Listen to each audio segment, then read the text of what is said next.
Jusqu'à la fin des années 60, seule l'image d'une France combattante et résistante est valorisée par les autorités du pays, ne laissant que très peu de place aux autres souvenirs, tels que la mémoire juive ou celle des soldats de 1940, et condamnant pratiquement à l'oubli le régime de Vichy et la collaboration.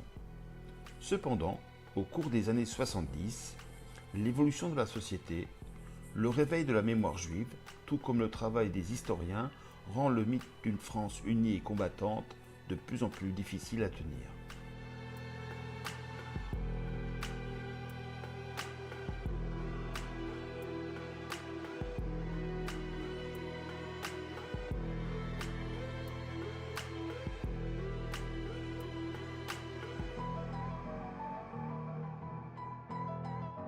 Au cours des années 70, arrive à l'âge adulte la génération de l'après-guerre, c'est-à-dire celle du baby-boom.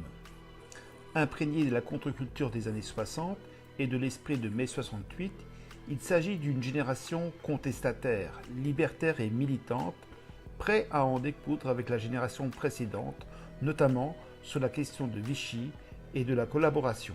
C'est également au cours de cette décennie que communistes et gaullistes, qui depuis la libération ont soutenu et entretenu la mémoire d'une France combattante et résistante, amorcent leur déclin.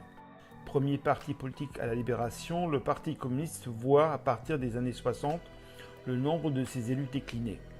Son alignement pro-soviétique, son incapacité à adapter son discours à une société de plus en plus prospère, la désindustrialisation leur font perdre leur influence dans la société française.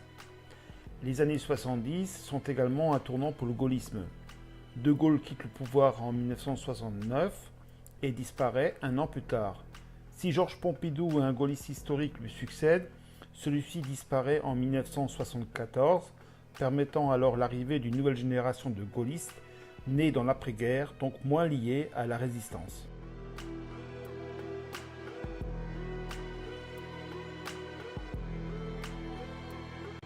Les années 70 voient également s'affirmer une mémoire juive militante, représentée en France, entre autres par l'Association des filles et filles de déportés juifs, dirigée par Serge et Beate Klarsfeld, un couple ayant consacré leur vie à la poursuite des responsables allemands et français de la déportation des juifs.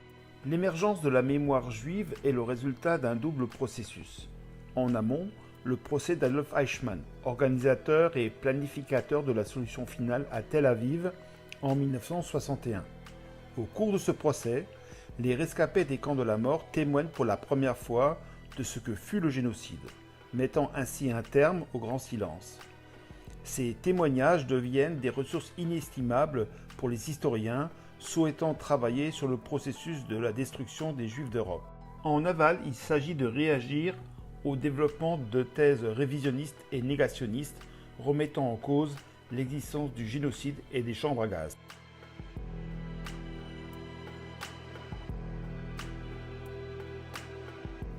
Si les autorités de l'État persistent à entretenir l'image d'une France résistante, en souhaitant, comme le président Georges Pompidou, de jeter le voile sur le passé, cinéastes et historiens égratignent et remettent en cause le mythe résistentialiste. En 1971, Marcel Ophuls retrace dans son film Le chagrin et la pitié ce que fut la ville de Clermont-Ferrand durant l'occupation.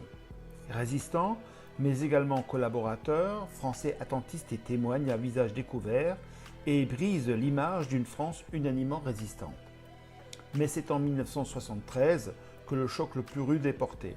Robert Paxton, un historien américain, travaillant à partir des archives allemandes, démontre que la collaboration était une politique non pas imposée par l'occupant allemand, mais souhaitée par le régime de Vichy.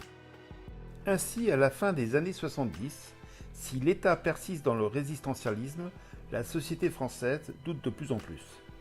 Ainsi, jusqu'en 1981, le film de Marcel Ophuls ne passera jamais à la télévision. Pour information, jusqu'en 1981, la télévision française reste un monopole d'État. Cherchez l'erreur.